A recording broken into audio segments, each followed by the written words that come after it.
All right, let's get into it. When you think of classic princess couples, a few big names probably pop into your head right away. But there's one couple that, for my money, has this special, lasting appeal that just, well, it keeps getting better over the years. So today, we're going to break down exactly what makes the story of Anastasia and Dimitri so unforgettable. But hang on, what does a perfect royal romance even look like? Is it all about love at first sight, sweeping grand gestures, and people who are just flawless? Because that's what we're usually sold. I want to push back on that idea, though, because the couple we're talking about today gives us something way more powerful and, honestly, a lot more interesting. And here it is. This is the whole key. The secret to why we love Anastasia and Dimitri so much, why their story feels so real, is their imperfection.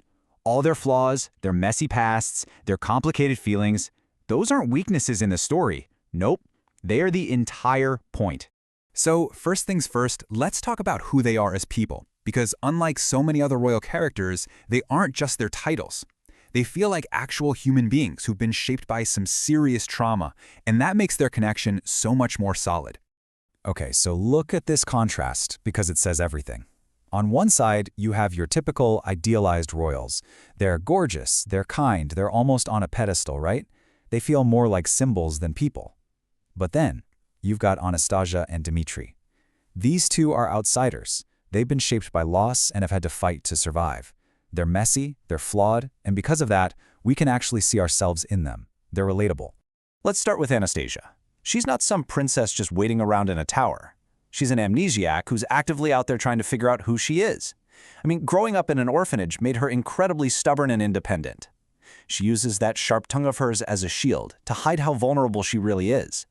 And deep down, what she wants more than anything is the one thing she's never had: a family, a place to belong. And then there's Dimitri. He is basically the exact opposite of Prince Charming. He's a con man. He's street smart, and he uses all that charm and swagger as armor. But here's the thing. It's not just an act. We find out he was a servant boy in the palace who actually helped Anastasia escape as a kid, and he lost everything that same night. So that cool confidence you see, it's really just a defense mechanism he's built up after a decade of just trying to get by. So you take these two guarded people, and what do you get? An incredible dynamic. Seriously, their relationship doesn't start with googly eyes and instant love. It starts with something way more fun: pure friction. Their chemistry is literally built on them annoying the heck out of each other. From the moment they meet, it is just pure annoyance. Dimitri is used to being the smooth operator, But his usual moves completely bounce off Anastasia. She sees right through him, she calls him out on his nonsense, and she just refuses to be impressed. And it absolutely drives him nuts. And all that friction creates this amazing, palpable tension. What you're watching is two incredibly strong-willed people who are both afraid to be vulnerable, just constantly testing each other's boundaries.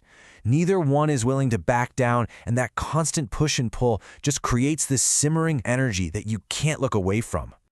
Of course, this all comes out in their banter, the sarcastic comments, the constant bickering on the train. It's not just them fighting, it's how they get to know each other. It's their weird, hilarious way of slowly, piece by piece, breaking down those walls they've both put up.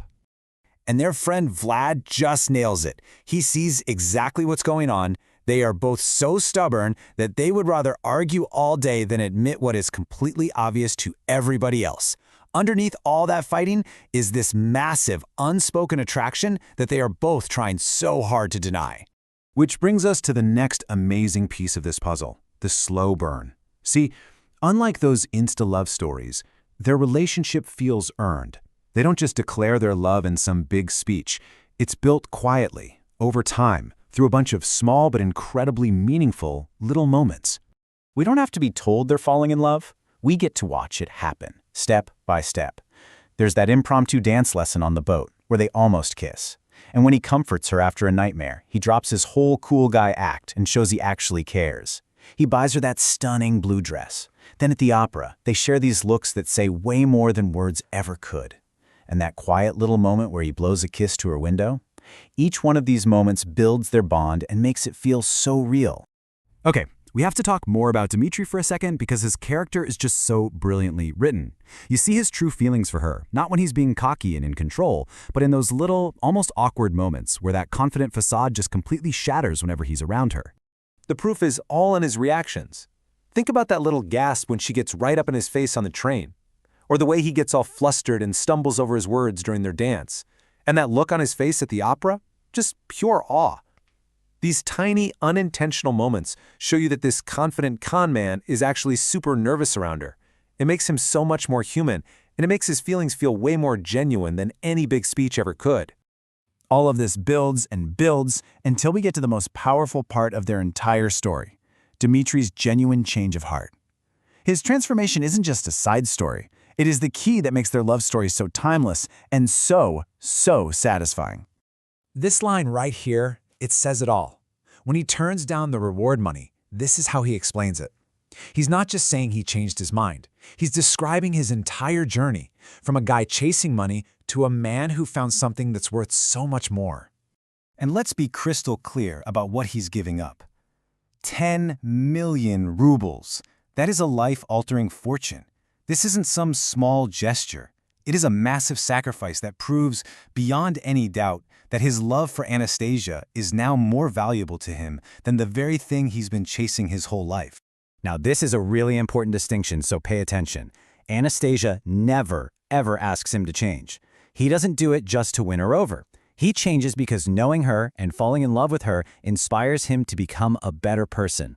The growth is real, it's internal, and that's exactly why it hits so hard. So when you boil it all down, the recipe for this amazing romance is actually pretty clear. You start with two flawed, grounded characters that you can actually connect with.